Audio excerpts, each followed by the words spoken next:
I don't need to code anything. You just tell me the rule. I change it. It's a pretty simple thing. We made very complex to simple. That way it's cheaper to maintain. And if you don't like the rule, you complain about the rule, get the rule changed, I can change the rule. I mean, that's what good people do. Okay, I saw another hand up. I was just curious, in addition to these dashboards, which are great, are we going to be able to get at the raw data behind that to do all the analysis? Wow. I'm going to offer a product. This is free. This is free. And that's a $2 million cost a year to do this for the state. Forever. Because I can't, as you know, dashboards don't stay. Because you get good at this one, you want another one. So you want more, you want more. And that's fair. I told the governor, this is $2 million a year. And if you go down this drain, you got to go down the drain. Now, power user dashboards. We're looking at tools such as MicroStrategy in order to offer licensing and building cubes so that the power users, and of course I have to teach you, can do those wild things with the data, all that you legally can. And your research people should be able to do a lot more powerful things without doing it manually. The way I say it in the Department of Education today, that 90% of my researchers spend, 90% of the researchers spend collecting data. 10% analyzing data. Wouldn't it be nice if you 90% analyzed data and did something with it, and 10% find it? So my job is to try to make it easier for you to find. But we'll have to pay for that? The licenses, yeah, because it'll be a license fee. Whatever MicroStrategy has, and if you want certain custom cubes built for your district, some districts will want it. We will probably try to build a standard one that's smalls, mediums, but we have some districts that got really smart people in them that really want power. Then they'll probably want a certain specific cube, and that will have to be the cost to build and maintain. Reporting cubes are complex, and once built, it allows you to do all kinds of what-if questions. But aside from being able to build cubes and all that, will we be able to get extracts of the raw data? You'll have raw data that you're legally allowed to have. Okay. If it's your school, you'll have all the data. So yes, you can, all the test data, explorer data, everything. You can do what-ifs. If I do this, will the student do this? We're doing the same thing for the Department of Education. It's allowing them to have power to analyze the data, instead of everybody having their own database. Now you have the real data, and it changes every day. So your cube would change every day, based on real data that's vetted. So, any other questions? You mentioned working with API and benchmark assessments. Anything on teacher performance evaluation? Oh, good. Yeah, we do have teacher principal evaluation system. There's two right now. I'm rolling out Danielson's model on TeachGate that is plugged into my system. And the other one's called True North Logic. Now, the True North Logic one does not have a Manzano or a Danielson. It's one of those for the LEAs that want to create their own model. It'd be your model, and you can configure it. But it does have observation tools. It does have the ability to use a device. You can sit in your room and do an evaluation tool.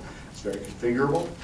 And then ultimately it plugs into my, what I call DSRS, Decision Support Reporting System. It ties all the scores that you would want in order to come up with a grade.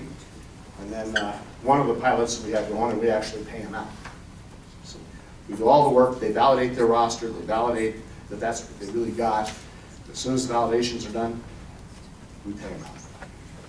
So that system is part of our product list that we're going to be working on productizing and costing out. Who's going to set our pricing? Nobody asked that question. Well, I need a new house in Switzerland, a yacht in the Mediterranean, and a place in Colombia. That's not true. I want districts to be part of a board that sets pricing.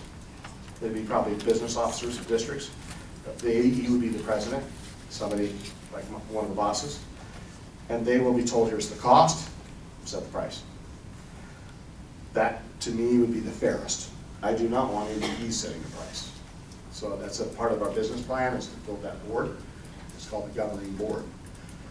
So there'll be sub-governing boards. So for example, there'll be the main executive board that sets pricing and sets policy. Then there's a IIS, Instruction Improvement System, which is content management, learning management, teacher evaluation.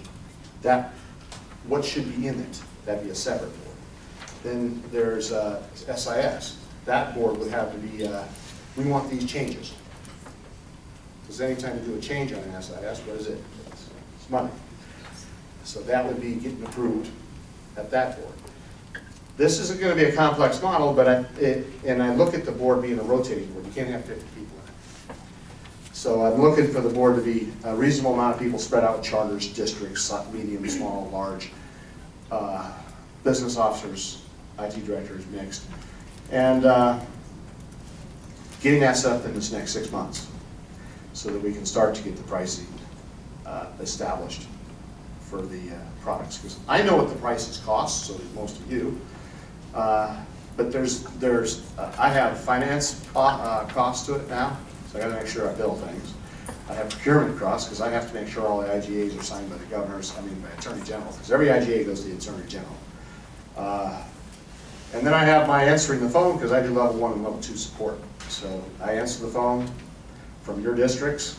I answer the phone 2 levels. If something's not working, which is not besides just something I can talk you through, then I make the call to whoever the vendor is and follow up to make sure it's done.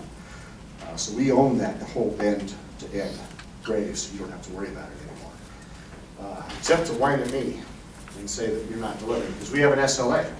So our SLA will also, if we don't meet our SLA, the vendor is supposed to give us a give back, so that we give it back. When I asked a couple of vendors, do you do DR? They've never done DR.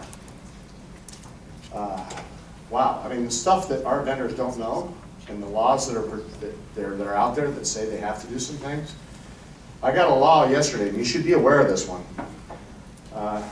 It's a NIST 1050, but what it rolls down to is if you use a hosted service, and it has PII, personal identifiable information in it, it must meet FedRAMP guidelines. Okay, and that's the base. And I just said that to you. I didn't know what it meant yesterday.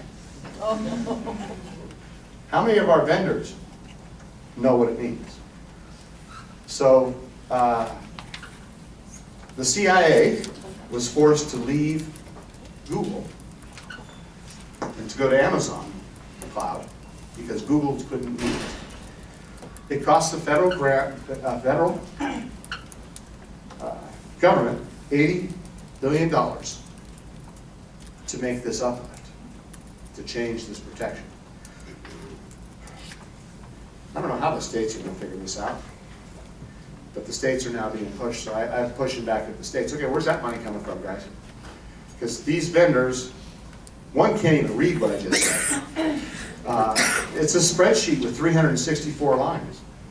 And do you do that? Do you do this? Oh my God, I got to train me to do the spreadsheet before I can train a vendor to do the spreadsheet. It's getting harder out there as you have PII. Why? Because you don't like your data stolen, nor do we like our children's data stolen.